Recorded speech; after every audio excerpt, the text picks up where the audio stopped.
Good morning. My name is Steve Elliker and I'm a life coach. More specifically, I'm a living life on purpose coach. And one of the most common questions I get asked is, what's a life coach do? And my answer is, in a nutshell, life coaching changes people's lives. But before we get into life coaching, let me introduce you to my favourite tree. I love this tree. Its stature, its symmetry and its strength. It exhibits qualities I admire of grace, resilience and endurance. This tree captures energy from the sun much more efficiently than humans, satisfying its two main functions of reproduction for survival of its species and delivering huge amounts of oxygen into the atmosphere, giving support and life to many species, especially humans.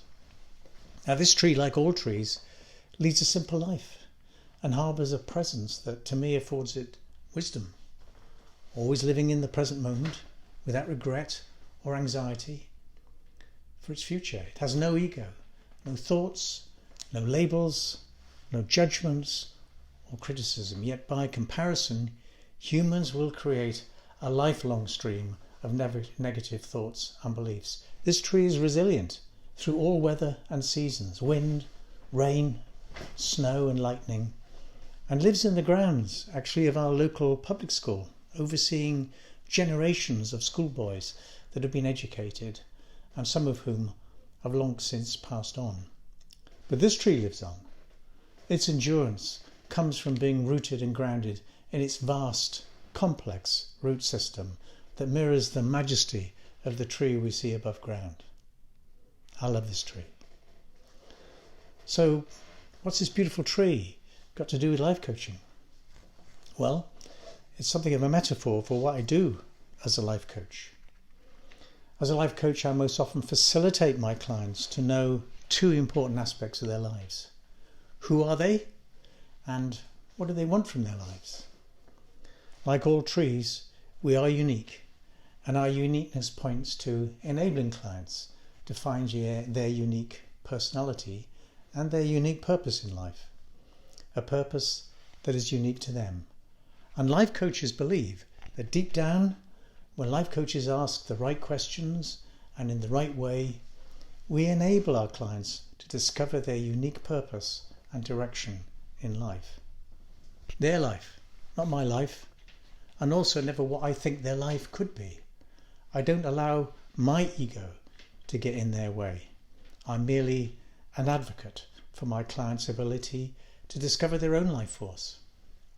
What we don't do is rummage around in our clients' past, grieving the loss of their past, grieving the loss of a loved one, or grieving past mistakes. That's the job of a counsellor or a psychotherapist. That's not to say I'm not interested in my client's story. I absolutely am. But I'm more interested in how my client's past history or life story plays out in the present moment of day-to-day life. My job is to be thoroughly curious about what choices my clients have now and for their future. But first, we need to understand the human mind and how it works. There are important differences between my tree and my client, namely a functioning, complex computer in the form of the brain. Although there is some evidence that trees have a primitive biological intelligence embedded in a sophisticated micellar complex within the tree's rooting system that apparently makes trees aware of each other. Now, my clients most often come to me because they have a presenting life problem that they're struggling with. My tree also has presenting problems of prevailing wind, rain, snow, and extreme variations in sunshine, temperature and drought. The tree instinctively knows how to negotiate these functional problems without reacting with emotions. My tree responds, it doesn't react. I frequently spend time helping clients to know how to respond rather than react to their life problems, to learn how to process their emotions without transferring their discomfort onto others. The trunk of my tree represents its life story. All the growth rings are present here, representing different eras of the tree's life. We too have growth rings, but they take the form of memories, and more often than not, negative memories, that frequently are responsible for holding my clients back from their full potential. As humans seem to have a propensity for holding on to our negative thoughts, and repetitive negative thoughts will produce negative or limiting beliefs about ourselves. Example, there must be something wrong with me. Now the bark of my tree adds a strong layer of protection for the tree trunk. In the case of humans, our protection of our life story can often hold us back too, with personality traits such as people-pleasing, procrastination, perfectionism, and work addiction. These are all protective mechanisms learned through making sense of our life story and finding safe ways to negotiate our way through emotive life events. The tree root system that's hidden below ground here is an enormously complex system that is much like the human psyche. It's a perfect metaphor for the hidden subconscious and unconscious parts of our mind, where our deep, out-of-awareness protections are established and stored. Anything from knowing how to walk without falling over, or even thinking about it, to the protective mechanisms that drive behaviour like over-drinking, overeating, and overworking. This deeper root system also harbours our limiting beliefs taught to us growing up as children. For example, I'm not good enough. I'm just not worthy. I don't feel lovable. I certainly don't belong. I just can't cope. So to continue with my tree metaphor, how do life coaches invite root and branch change? Firstly, acceptance. My tree accepts itself. Acceptance of who you are and your life story through the experience of feeling genuinely accepted by a life coach. Acceptance by learning self-compassion. Acceptance by understanding the importance of taking care of and nurturing ourselves. Again, by stopping overeating or over-drinking and overworking. This promotes value and self-worth. Secondly, positivity. My tree is never negative. Positivity through revealing, curtailing, and eventually admonishing your inner critic, that critical parent that still exists in our heads. Positivity is encouraged through identifying and reminding yourself of your strengths, your attributes, and your skills. We all have them. Positivity through reframing your life experiences towards an alternative and more helpful perspective. Positivity through mind management, shifting how clients manage their mind, saying no to negative thoughts and feelings. Thirdly, discovery. What do I believe in? What are my values? Exploring positive and negative beliefs. Separating your identity from your life roles. Discovering how your inner child plays out his or her life story in your day-to-day moments of experience. Fourthly, life goals. My tree demonstrates its goals through the forces of nature. Fortunately for us, one of those goals for my tree is to turn carbon dioxide into oxygen. Now, as an advocate, your life coach will guide you towards setting goals that are achievable, that are in alignment with your values and beliefs, by exploring your aspirations, desires, and your full potential.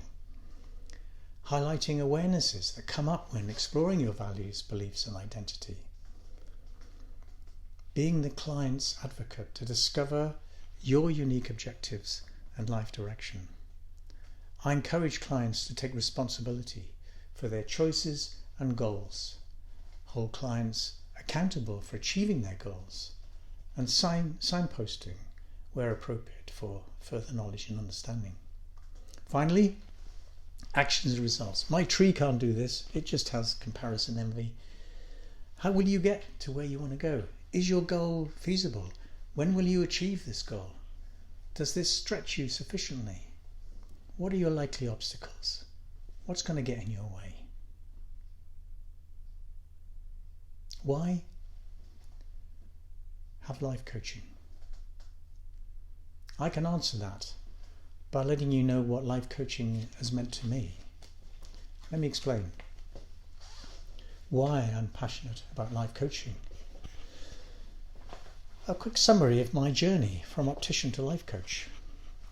I grew up in an orphanage till I was 6, and then in boarding schools until the age of 13. Just like my tree, it taught me independence and resilience. It encouraged me to be strong, even though I didn't always feel strong.